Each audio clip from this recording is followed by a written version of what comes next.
नमस्कार, आप देख रहे हैं न्यूज 18 बिहार झारखंड का डिजिटल प्लेटफॉर्म। मैं हूं शुभे मिश्रा आपके साथ। चीन और अमेरिका के बीच टैरिफ जंग तीखी हो गई है।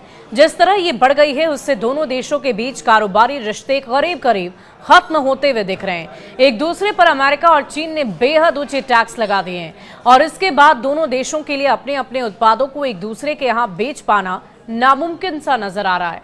विश्व व्यापार संगठन WTO ने हाल में इसे लेकर एक अनुमान भी जारी किया था।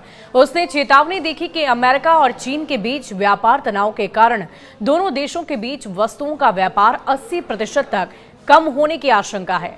दुनिया की दो सबसे बड़ी अर्थव्यवस्थाओं के बीच ये टकराव वैश्विक है, अर्थव्यवस्थाओं के लिए गंभीर खतरा पैदा कर सकता है। इससे ग्लोबल GDP में लगभग 7% तक की कमी आ सकती है। WTO का ये शुरुआती अनुमान ऐसे समय में आया जब अमेरिकी राष्ट्रपति डोनाल्ड ट्रंप ने चीन से आयात पर शुल्क बढ़ा दिए थे। इसके जवाब में चीन ने भी अमेरिका से आयातित वस्तुओं पर टैरिफ बढ़ा दिए। ट्रंप ने चीन से दूरी बनाने की अपनी मंशा को साफ कर दिया है, जहां उन्होंने तमाम दूसरे देशों पर लागू टैरिफ को 90 दिनों के लिए रोक दिया। वहीं चीन को इस मुरव्वत से बाहर रखा गया है। इस स्थिति में भारत के लिए एक बड़ा खिलाड़ी बनने की संभावना निश्चित रूप से मौजूद है, लेकिन ये कई फैक्टर्स पर निर्भर करेगी। अमेरिका और अन्य देश चीन पर अपनी निर्भरता कम करने के लिए सप्लाई चेन को डाइवर्सिफाई कर रहे हैं। भारत एक संभावित विकल्प के रूप में उभर सकता है, खासकर कुछ खास क्षेत्र जैसे कि इलेक्ट्रॉनिक, फार्मास्यूटिकल्स और इंजीनियरिंग वस्तुओं में। अमेरिकी बाजार में चीनी वस्तुओं पर ऊंचे टैरिफ लगने से भारतीय निर्यातकों के लिए जगह बन सकती है। ये उनके उत्पादों को ज्यादा प्रतिस्पर्धा बनाएगा और इसके अलावा जो कंपनियां चीन से बाहर निकलना चाहती है वे भारत को आकर्षक निवेश गंतव्य के रूप में देख सकती है।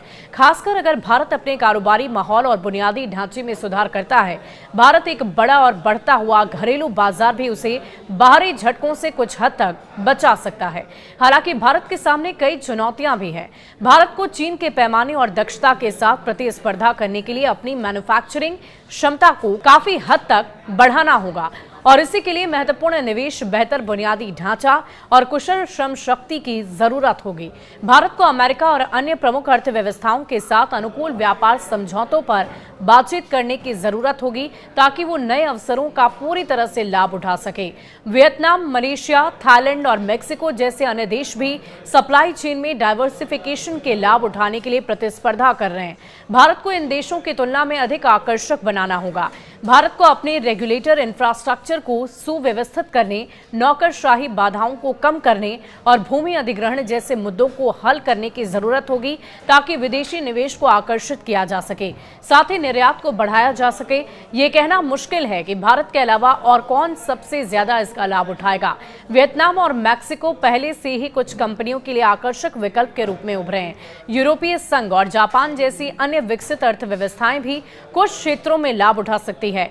ये इस बात पर निर्भर करेगा कि तमाम देश कितनी तेजी से बदलते वैश्विक व्यापार परिदृश्य के अनुकूल होते हैं और अपनी नीतियों में सुधार करते हैं। शुक्रिया।